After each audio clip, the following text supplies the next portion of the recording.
and welcome to HMS Belfast. My name's Robert Elms, and just in case you're a little nervous, I'd like to tell you that I'm not going to be reciting any poetry this afternoon. Robert, can we hold on the sounds? Oh, that's good. I'll like it. Sorry about So that. everyone can hear. You could give us some poetry now. I could do some poetry now. A bit of spontaneous poetry would probably work.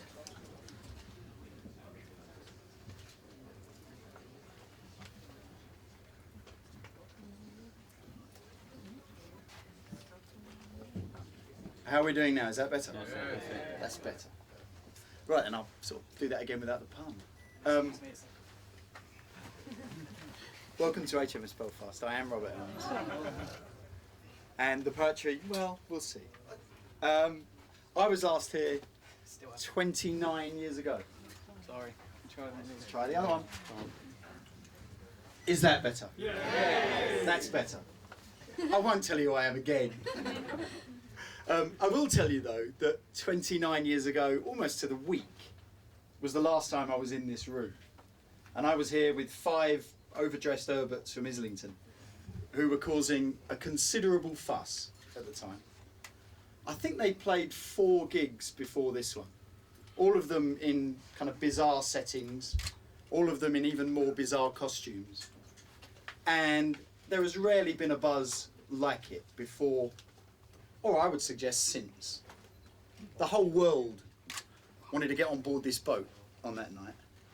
Some of them, and this is all absolutely true, sailed upside on or came alongside on a rowboat and scaled the side of the ship pirate style. That was Dave Mahoney and his mates from Ealing. A man called Phil Sallon, a legendary nightclub figure, walked onto the ship, and I was standing with Steve Dagger, and he said, he was covered, he had like a wedding dress on, covered in light bulbs. And he said to Steve, Steve, where can I plug myself in?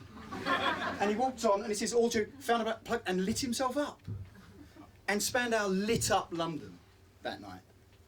I mean, there were extraordinary scenes on here. I won't go into acts of carnal indulgence in the boiler room, or cheese spread all over the walls and all over all sorts of people. But what began that night, in my opinion, was not just a fantastic rock and roll band, but a decade started that night. The 1980s really did kick off on board this ship 29 years ago. And for a decade, Spandau Ballet ruled. They were the biggest and the best. And they went from being this buzz of London town, this underground band, to being a huge international pop success. And they did it effortlessly.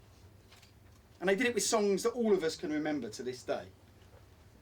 And so it does seem very apt to be back here now, all those years, not too many pounds later. Still looking good, the boys, and still sounding good. I said I won't do any poetry, but I can't resist the temptation to say, welcome to the dance of perfection, the Spandau Ballet.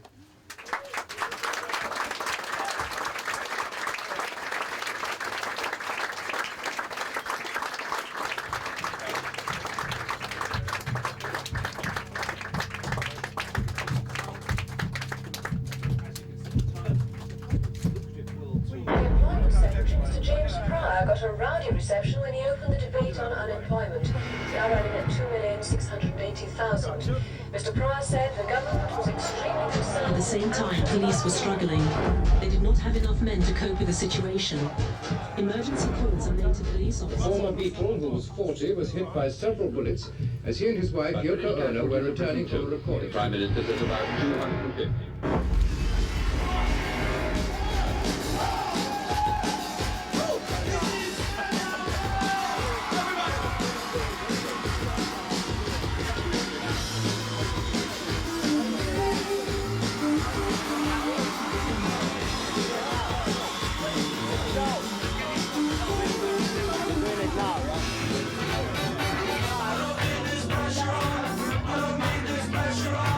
I don't need this pressure on.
Hurrah, ladies and gentlemen. Thank you very, very much for coming along today. We've had a fantastic morning so far, really enjoyed it. As you can see, we're back together again and we're very happy boys, and thank you very much for coming. As you know, we're embarking on a British tour in October and then on to the rest of the world, and we're all very excited.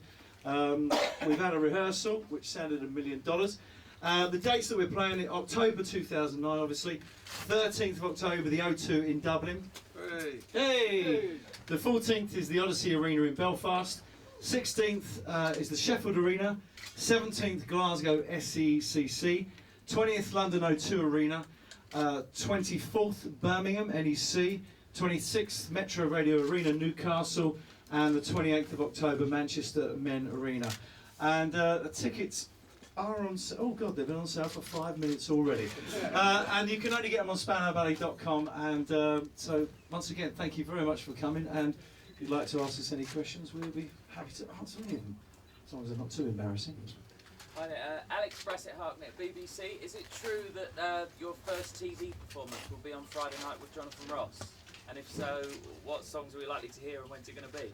Are we allowed to say anything about that? I think I'll say yes. We're not on Friday. Not this Friday though. And we're still working on the songs. It's in a few weeks' time, and we're discussing what songs we're going to play at the moment. Fantastic. Really excited to see you guys back. Thank you very much. Thank you. Cheers. Is that it? Done. Thanks very much. Don't be shy. The old jokes are the best. What do you want to know? No, we won't be wearing kilts. Hello, yes, you can. No, sorry, I'm trying to anyone for a question? Yeah, I've got one. Over here. Mate, me and Karen. So we did a lot of interviews this morning already, so... Hello. How you doing, all right? Very well. How are you? Great. Ian Youngs from BBC News. Now you guys have been through a lot of ups and downs. What was it that made you all come back together after saying that it would never happen? I think it's the realisation that time is a great healer. There was also an announcement I did on radio with Shane Ritchie where he sort of pushed me to say, when the band going to get back together again? And I said, oh, the 30th anniversary, and he think to shut Shane Ritchie up actually. And before we knew it, was on the news in every major country around the world. And I think at that point we all realised how powerful the band were, the songs, and what we did as a band in the 80s. And we got together. We first met in the pub, had a few beers, stories came out, the anecdotes, all the old jokes sounded as funny as they did 20 years ago, and we just realised that we're great mates. I mean, this is my other family really, and I've missed them for the last 20 years, and I kind of just wanted to get together just to have a chat about all those great experiences we had, because these are the only other guys that understand that, and I think to be able to make some new experiences is a really great opportunity, and that's what we plan to do. But we're like any family, you know, families go through terrible times sometimes and they argue, but in the end we've got back together, which is the main thing. I mean, the amazing thing is that the songs are still played on radio today, and you realise how powerful they are and what they mean to the fans out there. And for years now, I mean, every London cab driver has gone, "Go on in, Tom, when are you going to get the band back together again?" It's like, and you know, we've had a rehearsal. We sounded fantastic. We were so happy to be in a rehearsal room together again. And it was good fun. We Brilliant. connected in that place back in the early 80s when we were really good mates, really good buddies, and that's where we sort of kind of carried off. So all the problems that we've been going through the last 20 years became irrelevant, really. Sounded like Spandau Ballet. Yeah. What was the first song you played when you got back together? I'll fly for you. Oh yes, darling. Which I think was a bit of a test for me, because that was always a hard one. They were trying to test me, I think. We had a couple of bass players outside. Just in case it went Don't wrong, put right? yourself down, boy. Don't put yourself down. And then actually we did to cut long story short, the way it sounded in the original sort of garage version, and it was very exciting for us to play. So I think hopefully you enjoy it too. But But kind of raw. Yeah, I mean, what was funny was that some of the songs that we didn't think would work, some of the earlier songs, were fantastic. That have kind of matured. Ones that we were first played in here, down the other end. Yeah, up there. Yeah. Well, you lot are. Yeah. I kept on knocking the head. That's all I can remember about this place. Very low ceilings on a boat, I have to say that. But this is a greatest hits tour. It's the one that we really should have done many years ago, and we're going to give the fans and young fans who've probably never seen us before, who've been brainwashed by their older mums, their mums and dads and brothers and sisters, give them what they want and have a great time while we're doing it as well. Will you be recording new material? You never know. I mean, at this point, we're looking at the live shows, and we've got such a catalogue of old tunes. In the future, yeah, don't rule it out. You know, if we can get this together and come out at the end of this tour in good shape, then there's no reason why not. People want to hear, I think, they would like to hear Spandau as Spandau sounded back in the day. There is that thing about the soundtrack of your life, and you don't really want anyone to mess around with that. So when you hear a song come on the radio before the vocals kicked in, it's the sound of the guitar, the keyboard, or the just general feel of it. So we try to kind of bear that in mind as we rehearse. And before anybody asks, we're not wearing kilts, frilly shirts, That's not mine, actually. me mum's blouse or anything else like that either. Spandau Ballet 2009. That's disappointing. I was quite I looking forward to that. I like my mum's blouse, but you know. Come on, Billy, so David Johnson, I can see you there. You must have questions. Kemp, we are now in the digital age. While you've been away, My desert island. the rest of us have been enjoying the World Wide Web, Google, emails. I heard you had actually. 200 channels of TV. We did remain on the planet, actually, David. Yeah. What your contribution to the digital age will be in which chosen medium? Well, the website is pretty good, which just went live just a minute ago, and this trailer will be up on there as well. We'll be selling tickets through there certainly for the next few days. I think for good, actually, although you can buy it in other ways. Yeah, I mean, of course, this is a completely different time now. We, in a way, I kind of miss the early days when you could have kept all that mystique. I don't think the kind of thing that happened here 30 years ago wouldn't have happened if it was all available on the web the next day. The fact that this has gone into legend is because actually people didn't get to see how tardy it was. But yes, I'm sure there'll be cameras and digital diaries and who knows what. I think my contribution to the digital age will be purely analogue. It'll be hitting things with lumps of wood. Very loudly, tell me about it. I've been playing it for 30 years.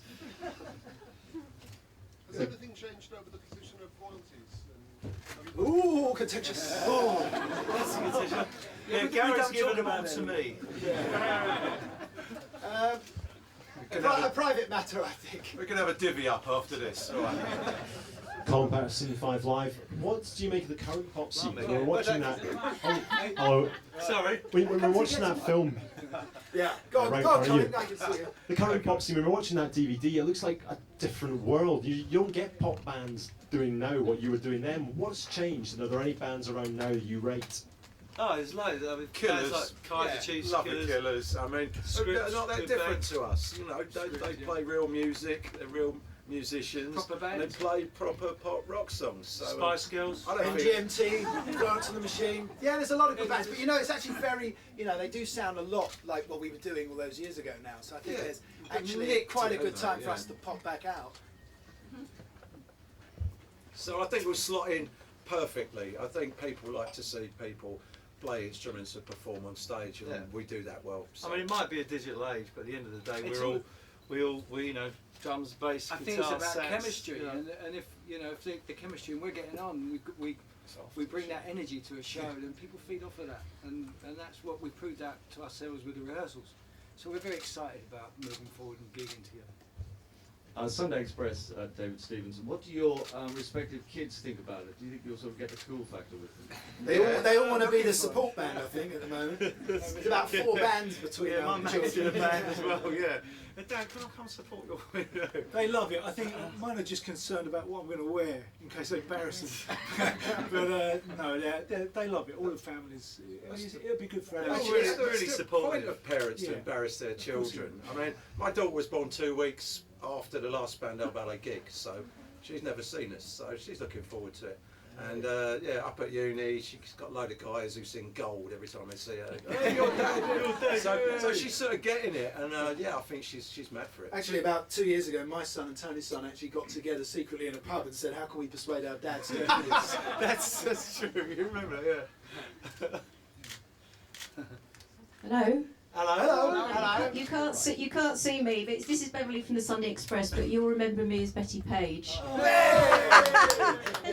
Can I just say, that I know this is also contentious, but I think Beverly coined the phrase "new romantic," which was a double page spread in the Sound. Probably did. The whole world knows. How are you? All right. I'm very well, thank you. I was just wondering. I think it's really. I was just watching the documentary there again that you did in 1980, and it's just astounding how contemporary you look. You still look. And it's interesting that you're relaunching now into a recession in a recessionary time, which is what happened originally. Do you think you're going to make as much of a buzz now as you did then? I mean, I think it might be a slight coincidence, you know. No, we triggered the planned whole you planned it. You planned it. Wait, Gordon, can you sort of recession out for us? So we can launch a new cheer career. a few people up and do our little bit, then it's a good I mean, so I think what made that time happen was there was actually London was broken. It was a horrible place, you know, and the Soho had nothing in it, and a bunch of young kids with wanting to go somewhere had to kind of make it up as we went along. So maybe there's some creativity that's just about to burst onto the scene. Yeah, well, let's hope so, eh? Absolutely. Gone awfully quiet. It's called the dead pants air. off of me when you go quiet. Simon Mills from Smash Hits. Yes! Hey! Smash Hits! Hey! Who? The incredible coincidence today is that Roy of the Rovers announced that he was coming out of retirement. I was wondering, especially with Steve and Martin. As former Melchester Rovers player, do you think you'll be joining the team again as some sort of managerial capacity? Yeah, I'm not sure about the management side. I think we've still got a game or two left in us. Yeah, it all depends how much the transfer fee is. They were characters in it, cartoon characters in it by some stage. You're on a free transfer, aren't you, Mark? Bosman. Hi, you can't see me either. Right. That's all right. From Hello, the Daily disembodied Telegraph. voices. Hello. It's fine. Hello! Just wondering, you're a little bit older than when you broke up, so Are we? you worried about the rigours of touring? And No. No. Look, we're Midlife musicians. crisis. You could just We're make what you can musicians. get. We're better at Listen, it it's now. more tiring at home in my house. I've got a 6-week-old baby. So I think my wife will say. So you're going to have a rest? I think we're fitter now. Probably fitter now than we were then. You know, we were too hungover in the 80s to. I think that you're amazingly lucky people if in life you can turn your hobby into your job. And being a musician, I think all you want to do, you know, if music is your hobby, all you want to do is to play to people. And that's what we're going to do. We're going to go out there and play to as many people as we can. And have fun as well, that's really important. I mean, all we want to do now, to be honest, I mean, you know, it's lovely you lot all being here and we appreciate it, but I just want to go and play a gig. that's all I want to do. It's kind of exciting. We have to wait a few months, mate. I know, we have to have a rehearsal. Yeah, all right. Well, we could do a private gig, we'll do a secret gig. No, it's just rehearse. Okay. Richard Evans from rememberthe80s.com. You're right. You are digital. Prior to getting back in the pub, when was the last time you all saw each other and how was that? We hadn't been in a room together for 18 years or whatever. And we did it in a few bits and pieces. A few of us got together. It was about creating an environment where everyone was comfortable. So it took a little while. It's taken 18 months or so of gently, and eventually, yeah. There's respect there now, a massive amount of respect for each other, which I guess towards the end, you know, all bands do it. In any relationship at certain periods, you lose respect for each other. And sometimes if the thing that makes you appreciate something is when you lose it. And then you get a great opportunity to have it back again. And I don't think we're going to want to lose that again. About precious. About 3 years ago, I remixed the live show, the 1986 live show, into 5.1. I sat there watching it, and I couldn't believe how exciting it was. I thought, I want to be back up there. This is really good, because I think we'd all been in denial about the band for so long. And I phoned up my brother, and he came and had a look. And then I said, you know what, I'm flying down to Ibiza. I think I want to meet Steve. And I hadn't spoken to Steve for a long time. I'd seen him across a courtroom, and that was all. And we had lunch together. And then, but it wasn't right for John and Tony at that point. And then, I think about a year ago, John and I were like two heralds on a battlefield saying, you know what, enough is enough. You know, maybe there's something more here. I thought the chain mail was quite fetching though, mate. I've got to say, Johnny Keeban has been very instrumental in bringing us sort of back together again. So thanks, mate. Cheers. Rusty Egan, I can see it. Who's Rusty? There's been many heroes along the mate. way, but it's just a matter of ultimately getting to this point, and you know, sort of glad all that stuff's out of the way now, and we can look forward and get to the exciting bit, which is making a racket together. Laura Yes, from you do. Spanish newspaper Levante. Hola. Hola. Are you coming to Spain? We're very much hoping to. When are you playing in Spain? We're focusing on the UK right now, and yeah, it's going to be a world tour. But I think we want to take it step by step, as in enjoy the UK. Will it be and announced in the soon, meantime, right? it will be announced soon. It is a world tour, and Spain is one of the. We don't have the dates yet. We are definitely Within the going to next Spain, month without or so, there'll be some dates. Yeah, absolutely. Honest. I'm going on holiday there this summer, so I'll put a few dates around that. Paul Simper, Number One magazine. Hey, Scooby! We're all back. Great old faces. Have you had any words from any well wishes? Have Duran been in touch at all? Actually, do you know, I bumped into Nick Rhodes in Soho yesterday. He said, "When are the dates? When are the dates?" Because he doesn't want to clash. I don't know. What are you wearing? What are you wearing? Could they possibly support you? We don't do support bands, Paul, you know that. Guys, can we just take 2 more questions now, please? 2 more questions. Make them good. Or not. Suits me. That's it, we've exhausted the well of questions. No? Lovely. Oh, hello, Val, you alright, mate? What's your favourite colours? Red and white. Deep purple. How are you, mate? You alright? Didn't Tottenham do us a favour the other day? Oh, marvellous. Don't go there. Don't go Sorry, there. Steve. Come on, you goonies. Come on, you. If any of us out there. Come on, you goonies. Come on. Excellent. All right, we all done it. Right, let's have it. Okay, ladies and gentlemen, thank you very much. Thank Spandau you very Ballet. much, Steve.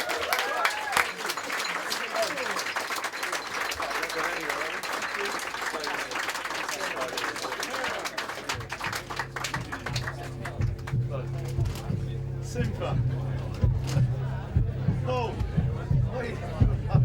you're right. You're okay. The Employment Secretary, Mr. James Pryor, got a rowdy reception when he opened the debate on unemployment. Now that 2,650,000. 5 minutes. Pryor said the government was extremely concerned. At the same time, police were struggling. They did not have enough men to cope with the situation.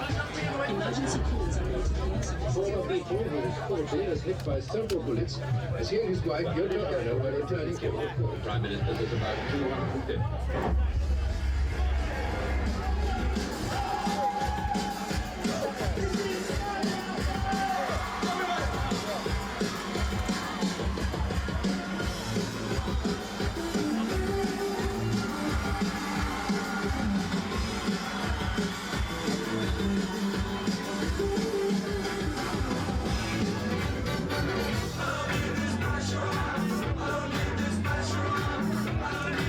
Pressure on.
shout. I didn't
Steve Norman, Martin Kemp.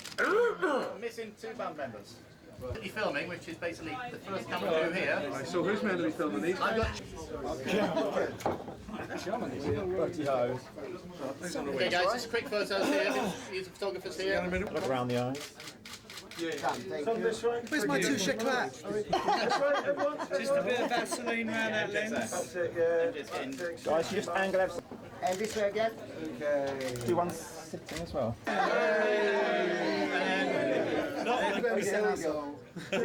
Yes. You want to do it next day there? Last one. Thank you. Great. Sold mine years ago, mate. Yeah. Everyone went Jon Snow. He was going bonkers at some. Did you cut him up? You know, you guys and also fans out there. Really, you really care. No, it's lovely, honestly, really You nice. go right back, didn't you? You all went to school together, your childhood friends. Yeah. We went to school together, and but we've been playing together as a band since I was 17. We signed on my 18th birthday, and which the next record. Yeah. Hello. Hello. Good to see you. You alright? Okay, yeah, that's not going to work. Are you happy, Lawrence? Yeah. Are you happy? Oh, you're really happy, Lawrence? I'm happy.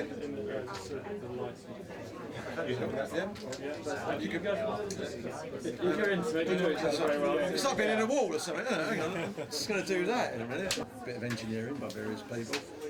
Some, I don't know, some beer, but just a desire, and people have been on spot. Everyone wanted to arrive at this point here, and more importantly, everyone wants to arrive at the point where we're about to go on stage in a few months' time, and we all go. Cool. Yeah, I think it was something that we all wanted. Let's make the break, and I think it's kind of strange, wasn't it? Because we did it in kind of twos and pairs and twos and threes met together. It wasn't just like, okay, let's all meet in the room for the first time, cold. It was. No, I mean, you know. But there's such a minefield of wealth that hasn't been tapped into. I was playing a 60s band. You know, first albums in the 60s. I had a Police, a 70s band. That's right. This is the greatest hits tour. Does this mean you're we're going to playing muscle? I'm Steve Norman. I don't hit things with. Actually, occasionally I do. Occasionally he does. But not on stage. In his spare time. Yeah. So explain to me what this boat party is all about. It's not a boat. I think it's a battleship. It has historical resonance. We played here in 1980. We did a pretty interesting show here back in the day, full of the cognoscenti of London. So we thought it was a good place to relaunch it. And are you pleased? Because I mean, just how many people have turned out just for you announcing your reunion? We need a bigger boat, yeah. Listen, it's fantastic for us, you know, just to see that the interest is out there, which is lovely. You have to remember, you know, playing music for us is firstly our hobby, and secondly it became our careers. And to see that people want to listen to that and are excited by us getting together again and playing is fantastic for us. Were you hit by reunion fever at all? Because obviously a lot of people are doing things. Only as we said many what other times people today, do. only by external forces like cab drivers saying when you're going to get together. But if we were doing it for those reasons, if we were caught up in any sort of momentum of a quick buck, then we would have been doing it a long time ago. I think it took a while for us to sort of kind of see each other and connect and take it from there. Yeah, talk about healing the rift, because obviously we're all in court and that's not a pretty place to end up. It's ugly, you know. I mean, win, lose or draw in court, everyone comes out not really smelling the roses. So you just have to, you know, deal with that. Yeah, it wasn't a particularly pleasant time, but you know, we can't change that. That's in the past now. We can change the bit in the future though, and we're looking forward to that. Yeah, do you know what though? Most bands go through the same as what we went through. There's not a lot of difference. It's either girls, money, court cases, always split you up. Yeah, drugs always split you up. But we were lucky enough, like lucky families that split up, to get back together. No, I mean, I think ultimately it would have probably been more productive if we'd had a right big like fist fight. You know, it would have been a lot cheaper and a lot more expedient, and you know, the result might have been better. But you know, look, let's not dwell on that. We can't do anything about that. We just arrived back at a situation now where we're enthusiastic about it, and you know, we have such a lot of heritage. You know, I've had more good times with these guys than I've had bad times by a long chalk, and now we're really going to ramp it up and make the good times far outweigh the bad times ever could. It's a fantastic thing, you know, because we get together, 5 of us stand in a room, and there's certain things that only the 5 of us can talk about, that we have memories and secrets that we can't share with anyone else. And it's lovely to be able to stand there and laugh about those memories again. And there are certain things that the 5 of us will never talk about. See, I wondered whether you thought maybe going down the Metallica route and ending up having some kind of group therapy. I saw that. It's a fantastic. Some Kind of Monster is just a brilliant film. But then, you know, I saw the story of Anvil the other day, which is even better. Outrageous, you know. And the psychiatrist is writing a song for us as we speak. You know. So let's talk about going on the road then. Are you all up for it? Are you it's, working out? It's always the best bit. Don't need to work out. I don't have to work out. I play drums. That's a workout in itself. But I love it. You know, it's a real opportunity to go back and do it again. I mean, when we toured last time, you know, I was a kid. I spent all day in my hotel room, darkened with a hangover. And this time when we go out on the road, it'll be about seeing the cities and enjoying the music. Oh no, it won't be any of that. I'm going to go to a darkened room option, and enjoying the music, you know. So it will be different, you know. But it'll be. I can't wait to be honest. We're lucky to get a second bite of the cherry, really, aren't we? And it sounds like your families are very supportive as well, like almost engineering it themselves. Is that right? Look, they all love us, and they want us to be happy, and they want us to do stuff that we enjoy. And obviously, Spandau Ballet is the biggest part of our lives as far as what we've achieved in any field. You know, you know, whatever's Martin's done in the acting world, he'd still be Martin from Spandau Ballet, and you know, all of us are tarred with that brush, and it's a brush we're proud of. So our children weren't around either back then, and they got the opportunity to sort of enjoy it as well this time. My daughter was born 2 weeks after the last Spandau gig, so for her it's a whole new experience. And you have to remember as well, you know, Spandau Ballet, it's like your first love. It never goes away. There's always an ache in there that you want to bring out and look into.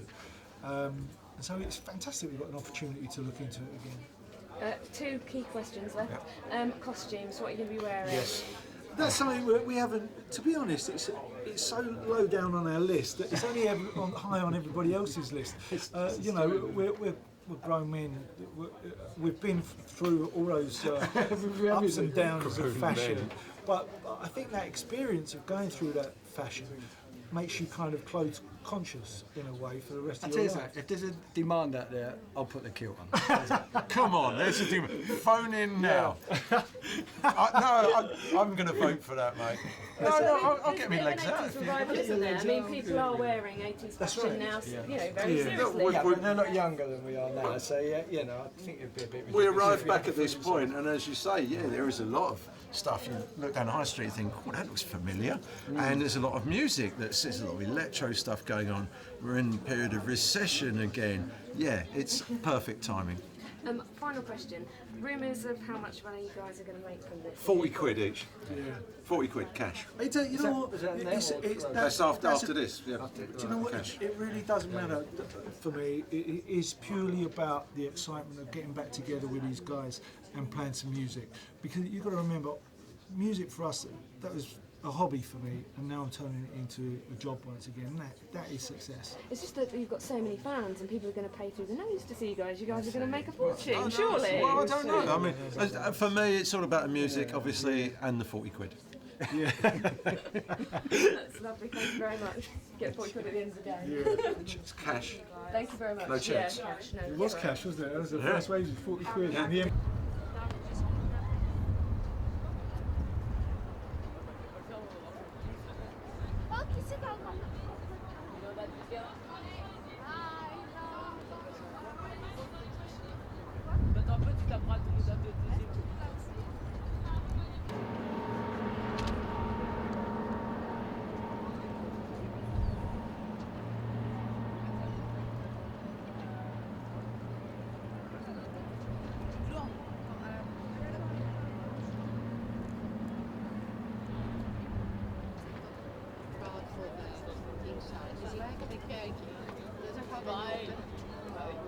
It's going out there. It is open. Offices around. Have you been in the Lloyd's building? No. Yeah? Yeah, when you are in, remind me. Because, it's fantastic.